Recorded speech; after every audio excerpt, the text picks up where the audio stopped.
Police अधिकाऱ्याच्या जाणीवपूर्वक दिरंगाई व कामचुकारपणामुळे वेळेगावच्या तेलंगे कुटुंबियांना न्यायालयात घ्यावी लागली धाव आणि 112व्या दिवशी न्यायालयाने दखल घेत त्या पोलीस अधिकाऱ्याला खुनाचा गुन्हा दाखल करण्याचे दिले आदेश। या संदर्भात हाती लागलेली थोडक्यात माहिती अशी की 21 जानेवारी 2024 रोजी अहमदपूर तालुक्यातील वेळेगाव येथील अरविंद तेलंगे हा तरुण कोणाचा तरी फोन आला असे कारण सांगून घरून बाहेर पडला होता आणि तो 2 दिवस घरी न आल्यामुळे जेव्हा त्याची शोधाशोध सुरू झाली तेव्हा 23 जानेवारी रोजी गावालगत असलेल्या कोल्हापुरी बंधाऱ्यात त्याचा मृतदेह आढळून आला आणि या घटनेमुळे परिसरात एकच खळबळ उडाली। त्याच्या मृत्यूवर त्याचे वडील पंढरी तेलंगे यांनी घातपात असल्याचा संशय पोलीस अधिकाऱ्याकडे व्यक्त करत माझा मुलगा अरविंद याचे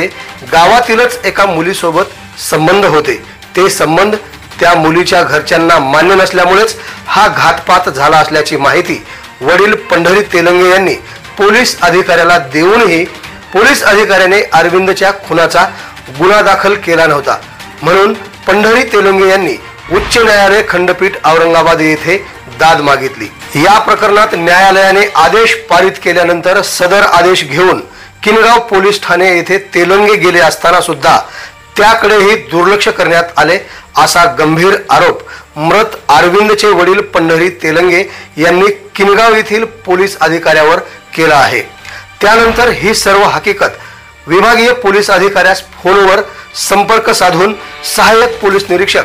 भाऊसाहेब खंदारे हे न्यायालयाचे आदेश असूनही गुन्हा दाखल करत नसल्याची माहिती दिल्यानंतर तेलंगे यांच्या अर्जावरून गावातील दिगंबर सोपान तेलंगे, राम गंगाधर तेलंगे, साईनाथ सोपान तेलंगे, अर्चना दिगंबर तेलंगे, शीतल साईनाथ तेलंगे,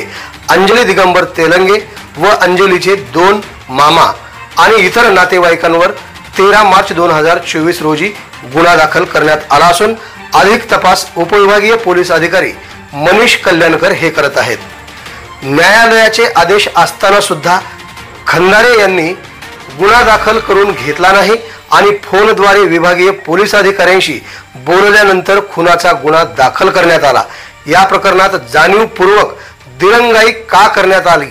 अशा दिरंगाई करणाऱ्या अधिकाऱ्यांची चौकशी करण्यात यावी अशी मागणी करण्यात आली आहे। आवाज बहुजनांचा।